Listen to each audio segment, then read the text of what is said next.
Priscilla Presley's daughter with Elvis, Lisa Marie, made shocking claims about what Priscilla's boyfriend did to her as a child.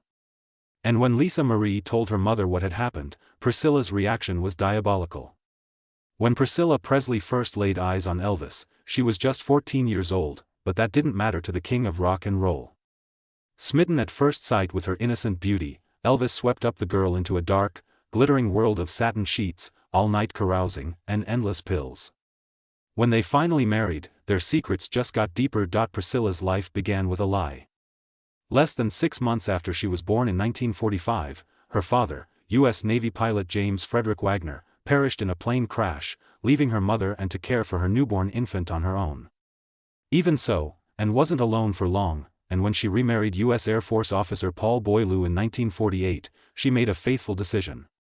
As Priscilla grew into a toddler, her mother taught her to believe that Paul Boileau was her father. Priscilla found out the truth in a heartbreaking way. After an unhappy Air Force brat childhood moving from city to city, she was looking through keepsakes at a family home one day, and it was there that she discovered that Boileau was her adoptive father. It wasn't long after that she met her destiny. Priscilla has described the first time she became aware of Elvis, when her father came home late one night and handed her an Elvis Presley record saying, "I don't know what this guy is all about, but he must be something special that I stood in line with half the armed forces at the PX to get this for you." Just 3 years later, she would meet the real thing. By her tweens and early teens, Priscilla was turning into a captivating girl who boys couldn't help but stare at. All the same, she was still naive, shy, and awkward. So when Paul Boileau got called to Germany in 1959, when Priscilla was just 14 years old, she wasn't prepared for the way her life was going to change. After getting settled as best she could in Germany, Priscilla went out one summer afternoon with her brother to the Eagles Club, where many American service families went to dinner. While there, a man in his 20s began staring at her. This wasn't an unusual occurrence for Priscilla at the time, but the man's next action was. Eventually, the man walked up to Priscilla and introduced himself as Cary Grant, then he made her a surprising offer. After asking if she knew who Elvis Presley was, she replied that of course she did. He informed Priscilla that Elvis, who was currently serving in the U.S. military in Germany, was a good friend of his, and that he and his wife went to his house all the time. "How would you like to join us one evening?" he asked. After getting a reluctant go-ahead from her parents, Priscilla went with Grant to Elvis's off-base house in Bad Nauheim. Although the house was an ordinary 3-story structure with a white picket fence, a sign on the gate in German read, "Autographs between 7 o'clock and 8 p.m. only," but when she walked in, the effect the 14-year-old had on the 24-year-old Elvis was earth-shattering. Priscilla described Elvis that night, sitting in the middle of his plain, almost drab living room, as handsomer than he appeared in films. Yet while she was certainly intimidated, accounts of that night describe how her presence seemed to make Elvis awkward and embarrassed. Their first interaction didn't help.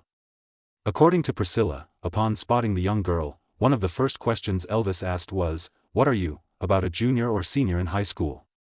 Priscilla blushed, reluctant to admit her age, before telling him she was actually only in the 9th grade. Elvis then laughed and told her, "Why, you're just a baby," but he certainly didn't act like he believed that. Throughout the night, even the naive Priscilla started to notice that Elvis was trying to impress her. And when he went over to the piano and began singing songs like "Rags to Riches" and "Are You Lonesome Tonight," he seemed to be performing for her and her alone. Even so, when she left that night, so late that her parents were furious, she assumed she'd never see him again. The exact opposite was true. Before long, Priscilla was spending most of her time with Elvis, who managed to convince her parents that his intentions were pure. What Elvis really wanted out of Priscilla was as complex as it was disturbing.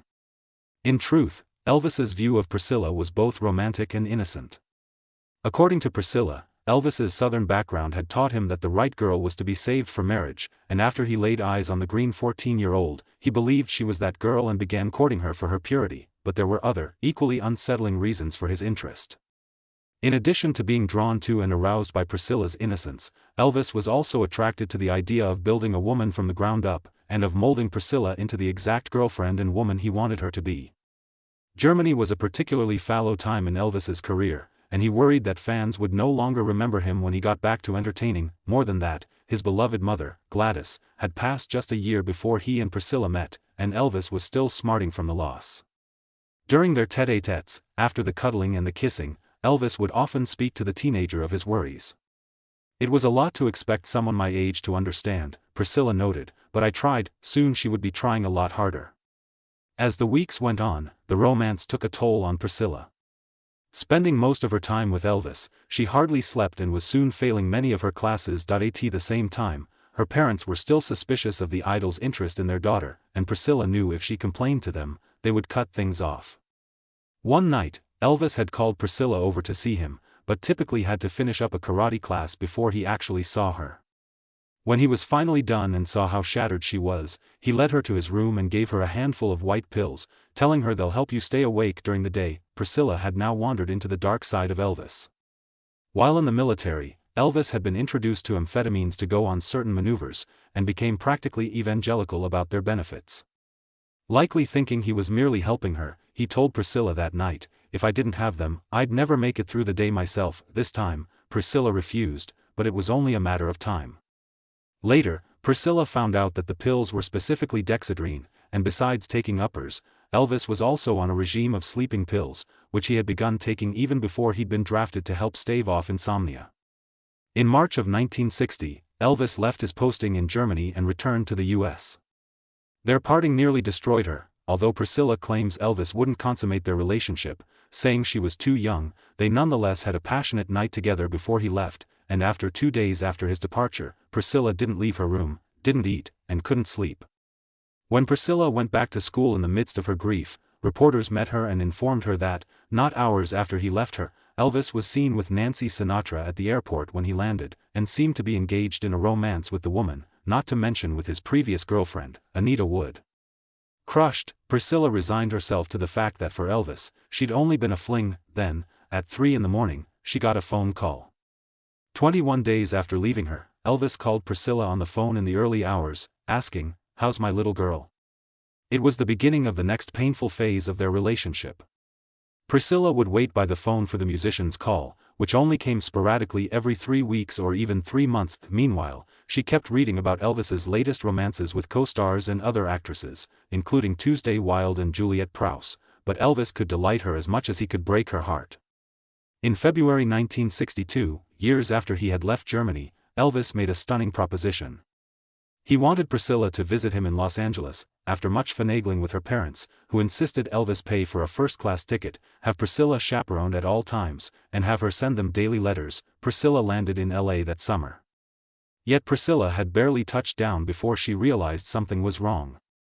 Elvis didn't meet Priscilla at the airport, having a friend pick her up instead, and when she got to his mansion on Bellagio Road, the butler had to inform her that Mr. P is in the den. At that point, after hearing music and laughing, Priscilla realized that a party was going on, and walked in on Elvis happily playing pool with a bunch of friends. Elvis greeted her enthusiastically, but the pit in Priscilla's stomach grew. As the night went on, Priscilla noticed that Elvis had changed, and not for the better. As she said, he'd left Germany a gentle, sensitive, and insecure boy. Through the course of the evening, I'd see that he was now mischievous and self-confident to the point of cockiness. But Priscilla wasn't deep, and she was only going to go deeper. Priscilla was firmly in Elvis's world now, and he made sure she knew it. That night, he happily confirmed she was still a virgin, and continued to refuse her advances, saying, he then informed her she wouldn't be staying with him that night, because, Priscilla later found out, he had only just sent his ex-girlfriend Anita Wood packing, and didn't want Priscilla around for any late-night phone calls.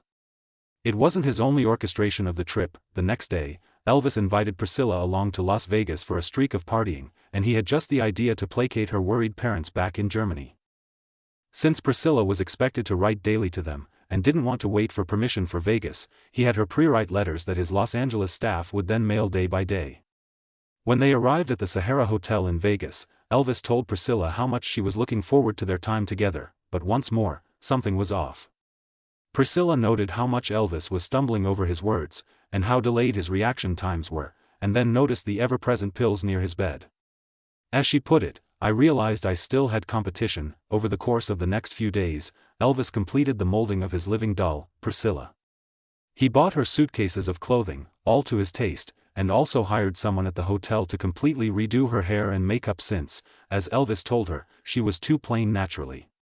I like a lot of makeup. It was far from the only way she bent to Elvis's will. Priscilla's trip to Vegas came with dusk to dawn partying, and it wasn't long before she gave in and began taking the pills that Elvis had on offer. As she later wrote, "In order for me to keep up, they became essential." Despite these adult activities, however, Elvis still insisted she remain a virgin. The day before she left for Germany, he whispered to her in bed, "I want you back the way you are now. And remember, I'll always know." But by now, his hold on her was too strong, and she wasn't back in Europe for long. Priscilla spent that Christmas at Graceland, and by March of 1963, the now 18-year-old had convinced her parents to let her move to Memphis full-time and finish up school there. Once more, there were stipulations. Priscilla was to live not in Graceland, but nearby with Elvis's father, and there was a tacit understanding that Elvis and Priscilla would soon marry. Once more, that's not quite what happened. Before long, Priscilla had moved all her things into Graceland anyway, and with no proposal from Elvis. In fact, Elvis was often away in Hollywood, filming with beautiful actresses, and whenever Priscilla begged to see him, usually after the latest rumor that he was sleeping with his co-star, he would put her off. As it turned out, Elvis was often having affairs, though he denied them, all while Priscilla waited for him in Memphis. But people were beginning to notice. Many of Elvis's fans were scandalized that he and Priscilla were living together in Graceland without marrying, but Priscilla was in Memphis for almost 3 long years, all without the proposal her parents expected, before Elvis's manager, Colonel Tom Parker, reminded him of the morality clause in his record contract and heavily pushed him to seal the deal with his live-in girlfriend. So, shortly before Christmas of 1966, Elvis finally proposed. Somehow, it got less romantic. Various friends of Elvis have asserted that, although he had feelings for Priscilla, he felt upset and cornered by the idea that he had to marry her.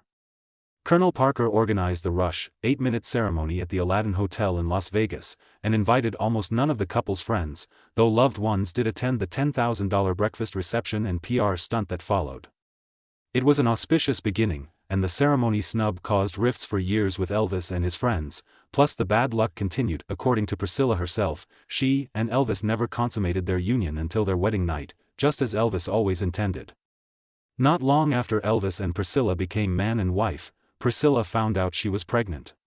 For her, it was actually devastating news. She felt she and Elvis had only just become truly close, and she worried what introducing a child into their marriage would do. She had even already asked Elvis about birth control, but he dissuaded her from taking any, telling her they weren't perfected yet. There were other, darker reasons why a baby wasn't the joyous news it might have been. It's no wonder Priscilla was crestfallen to find out she was pregnant. After all, Elvis had already told Priscilla that he had never been able to make love to a woman who had a child. More than that, amidst the rumors of his affairs, she had been insecure about their bedroom life for years, yet although they both considered a medical procedure to end the pregnancy, neither of them could go through with it. On February 1, 1968, Elvis and Priscilla's only child, Lisa Marie Presley, was born. More than that, she came into the world exactly 9 months after their wedding.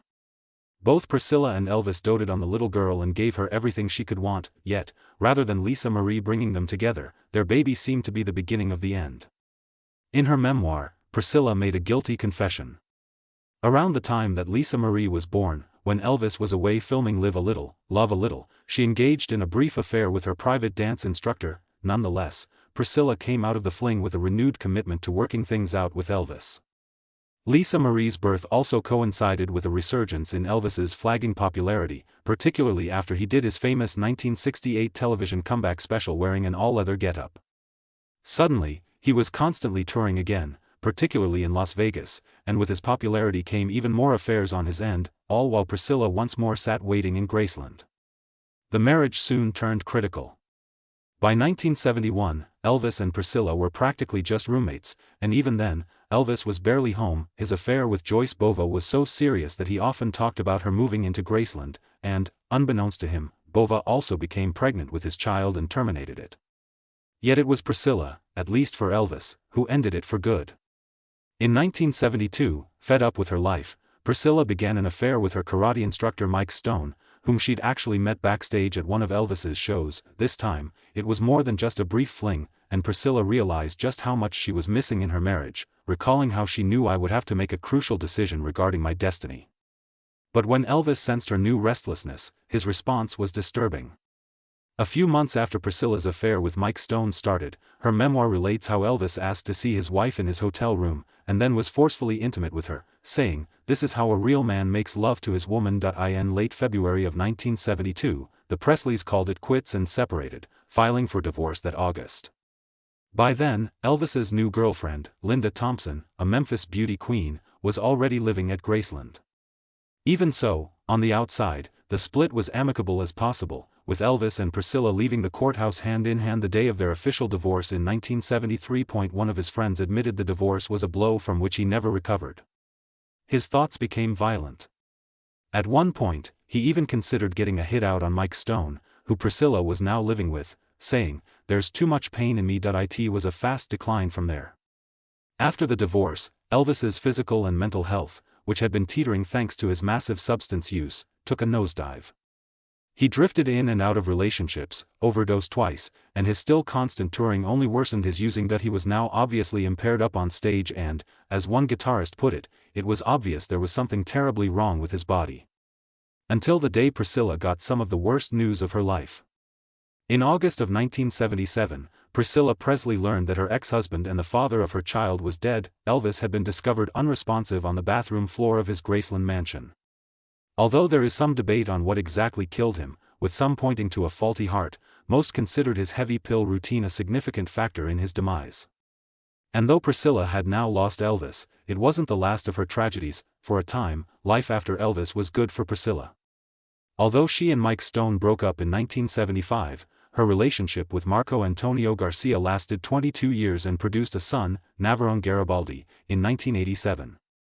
More than that, Priscilla finally did break into Hollywood and had significant and lauded roles in the soap opera Dallas, as well the Naked Gun series opposite Leslie Nielsen. In recent years, however, the darkness has crept back in. Starting in 1978, Priscilla had a 6-year on-and-off relationship with model Michael Edwards. The reason for their breakup was shocking. Reportedly, they ended things when Edwards began developing feelings for the teenaged Lisa Marie Presley, who was living with the couple. Yet, in reality, the truth is even grimmer than that. In her own recent memoir, Lisa Marie accused Michael Edwards of much more than having feelings for her. According to Elvis's daughter, Edwards spent much of his relationship with Priscilla harassing her, going into her room at night after he'd been drinking and touching her, starting when she was just 10 years old. To make matters worse, Lisa Marie claimed she told Priscilla about it, only to have Priscilla wave away his behavior and accuse Lisa Marie of flirting. Yet, there was further devastation to come. On January 12, 2023, just after attending the Golden Globes with Priscilla, Lisa Marie suddenly perished from complications after bariatric surgery. The whole world was shocked and saddened, Priscilla most of all. But the tragedy also brought endless controversy. With the Elvis estate in limbo, Priscilla sued her own granddaughter, Lisa Marie's daughter Riley Keough, for control of the family trust, settling out of court, and recently, more unsettling accusations have emerged. In August 2025, 2 of Priscilla's former business partners filed a lawsuit claiming Priscilla hastened Lisa Marie's passing. In the suit, Bridget Cruz and Kevin Fialco accused Priscilla of pulling the plug on her own daughter in order to secure the claims she was about to make to the Graceland estate. Priscilla's representation vehemently denies this, but it's another way Elvis continues to cast a long shadow on his ex-wife. If you enjoyed this Tales That Tell video, give it a thumbs up and subscribe for more incredible stories. Your support means everything to us. Thanks for watching, and we'll see you on the next one.